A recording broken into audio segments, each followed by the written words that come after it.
Hi, hello, good morning. This is your Yoyo Sam. Welcome to my channel. Araw ngayon ng Huwebes, 11 February 2021, 8 a.m. in the morning. Ang aking topic ngayon ay yung ginamit ko kung kami nanisid ng talaba o yung naglinis ng payaw. Ito yung ginagamit ko. Dati, ina-unbox ko na ito pero hindi ko lang ina-upload dahil hindi ko pa kabisado ngayon. Tingnan ko kung ano ang mga function niya at ipaliwanag ko sa inyo o ano ba talaga.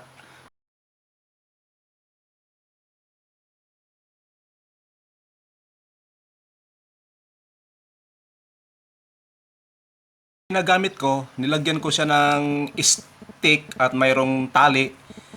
Kasi kung hindi ko lagyan siya ng tali, baka naman madisgrasya. At nilagay ko rito sa aking arm, tapos hinahawakan ko rito yung dulo. Ginaganito ko lang to siya doon sa ilalim ng dagat para kung mahulog man siya, yan hindi siya madiretso doon sa ilalim ng dagat sa kailaliman dahil hindi ko kaya yung sisidin yung lalim na yon. So ito yung mga function niya. Tanggalin ko lang muna ito dito sa stick.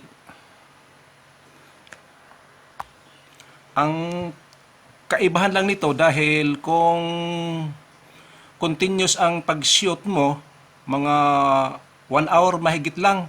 At saka napansin ko rin siya dito sa itong gamit na ito, kung nagpanay ka pindot doon sa ilalim ng dagat, yung kuha noon ay maging corrupted. So kailangan talaga pag nandun ka na sa ilalim ng dagat, huwag mo siyang pindutin dahil nakasit na siya.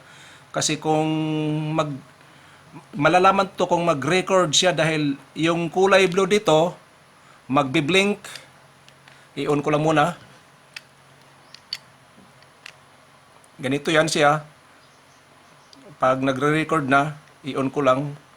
Sali lang. Iyan, na-on na siya. Ito yon, na-on. Tapos, pindutin dito, okay. Pag nag-blink na siya, yan, nag-blink na siya. So, yan ang palatanda na siya. Pagdating doon sa ilalim ng dagat, huwag mo siyang pindutin dito palagi. Kung tingnan mo kung nag-record ba, hindi. Hayaan mo lang siya dahil may tendency talaga siya maging corrupted ang files. Kaya yun ang nangyari sa aking pagsisid na mahigit 5 minutes lang, kulang-kulang 6 minutes. Pero sa totoo lang talaga ang dami kong na-shoot doon ng mga pangyayari. At sa mabuti na lang dahil mayroon siyang natira na files. So, at pagka tapos niyan, kung siya ay maging malubat na, kailangan mo lang siya tanggalin sa casing dahil yung init na naipon niya doon sa loob, magkaroon siya ng moisture, lalo na pag doon ka pa sa ilalim ng dagat. Magkaroon siya ng mga pandon, parang yung mist doon sa ilalim, dito sa lens, magkaroon siya. At mayroon ding mga tubig-tubig. So ang ginagawa ko, saan lang i-off ko lang muna to. Yan, off na. Ang ginagawa ko ngayon ay tanggalin ko lang dito yung kanya sa housing niya. Ito yon. Yan. Ito yung rubber gasket niya. Ito yung original na rubber gasket. Pero kung doon ka na doon sa ilalim, yung tendency sa parang napipress. So lumiliit siya, kaya yung tubig noon ay pumapasok dahan-dahan. Kung tapos aakyat ka naman doon sa itaas, lumalaki naman siya. Kung baka silyado naman siya, kailangan talaga na mayroon pa siyang double gasket. Yun ang ginagawa ko, nilagyan ko siya ng yung rubberized styrofoam na makikita natin doon sa mga packaging. Ito, tanggalin ko lang.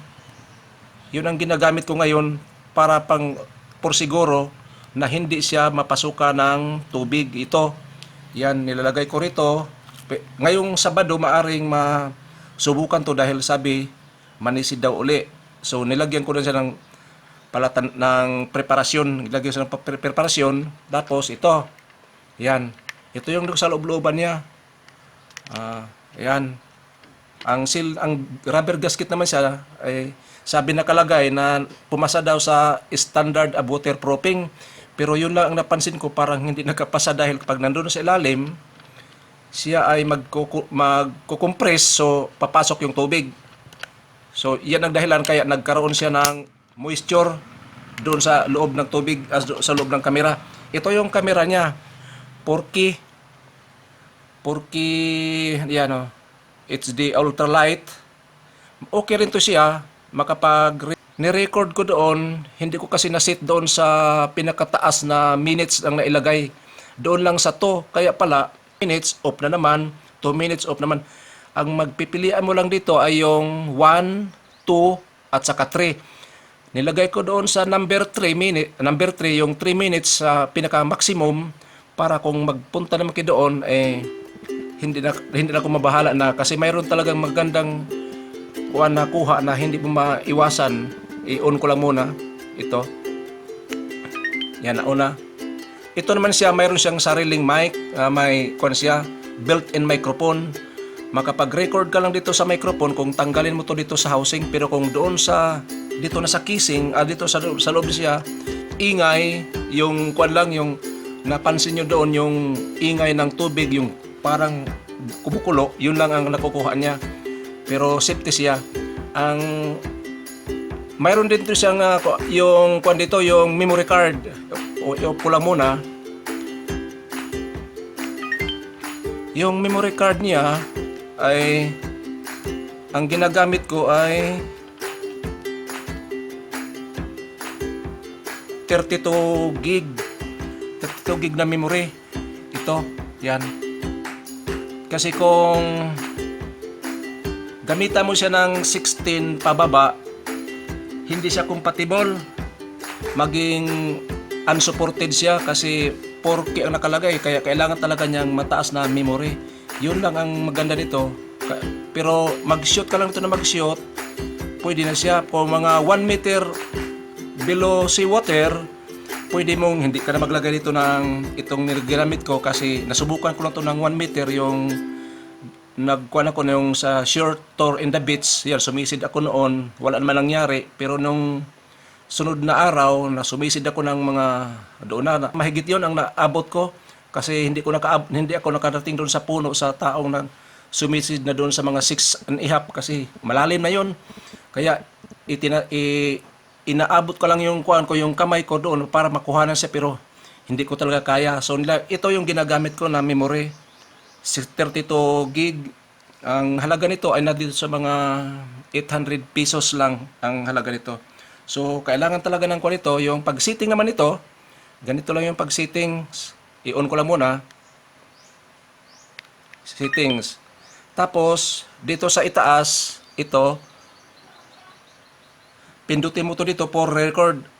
Kaya pala hindi pala nag-record dahil wala yung memory, insert memory. Kuan din niya.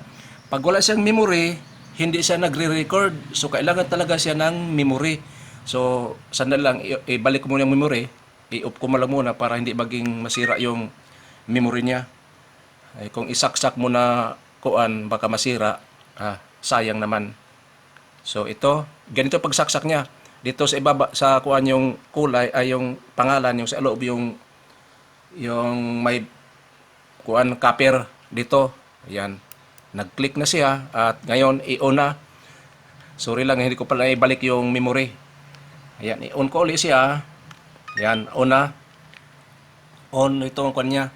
Para din to siyang GoPro, pero iba lang to siya sa GoPro. Tawag ko nga nito GoPro. Mura lang to siya. Ngayon, pindutin na dito yung kuan, yung para mag-shoot ka sa video. Ayan, automatic siya, nagkaroon na mag-blink na siya. Yung, yan, ayan ang palatandaan na nag-umpisa na siya pag-record. Siyang pindutin dito sa gilid-gilid na tingnan mo kung nag-record ba hindi. Hayaan mo na lang siya doon para hindi masira. Yun ang tips ko na para hindi masira. Sa pag-set naman ng mga kung ano-ano rin sa settings, ito mo pindutin sa may pag-on. Yan, ito yung mga settings niyan. Makikita nyo ito yung mga settings. Maliliit lang. Tapos dito mo pindutin. Piliin mo. Yan. Kung alin ba ang gusto mong itapat yan, i-select mo. Pero ang nakakuha lang nito, yung date na to, kung isit mo ngayong araw na to, lasit mo na. Pero pagdating doon sa dagat, iba na ang date. Hayaan mo lang yung date na yan. Basta maganda lang kuha. Ang wide range niya nito sa pag-shoot, mayroon siyang 170 wide angle. Depende kasi sa kung malapit ka lang mga 1 meter, so para siyang bubukan masyado para magkuan. Kailangan talaga ilayo-layo mo ng konti para maganda ang kuha. Kasi dito mo lang pumili ka lang dito sa ibaba, dito. At ganyan mo to, hanggang magpili ka kung ano-ano riyan ng mga settings. Tapos dito, i-okay mo siya. Pindutin mo yung okay. Balik ko doon sa kasi nasit ko na to siya. Yan o, na 4K. Ito yung Zeus Waterproof Action Camera. Ito yung ginagamit ko na pagsisid doon sa dagat. Mayroon pa daw, sabi nila. Mayroon kaming puntahan, kaya ito nang hinahandaan ko na talaga siya. Lagyan ko na siya dito ng double seal, kumbaga sa kuan, yung para hindi makatagos yung tubig. Okay lang kung dahil na sa mga 1 meter o 2 meters, pwede siya. Pero doon na sa mga 4 and a half, mag-iba na yung pressure ng tubig doon. So magliliit, lumaki, lumiit. Ganun ang nangyari. So kaya naging corrupted yung iba kong files. Buti lang may natira na retrieve ko. Pero okay na to siya dahil hindi na to magkaroon pa ng panibagong aberya. Sana manood kayo sa aking video. Inaanyayahan ko rin kayo na palaging manood at mag-subscribe din. This is your Yoyo Sam. Thank you very much for subscribing my channel. You are very much welcome. See you in my next vlog. Bye-bye!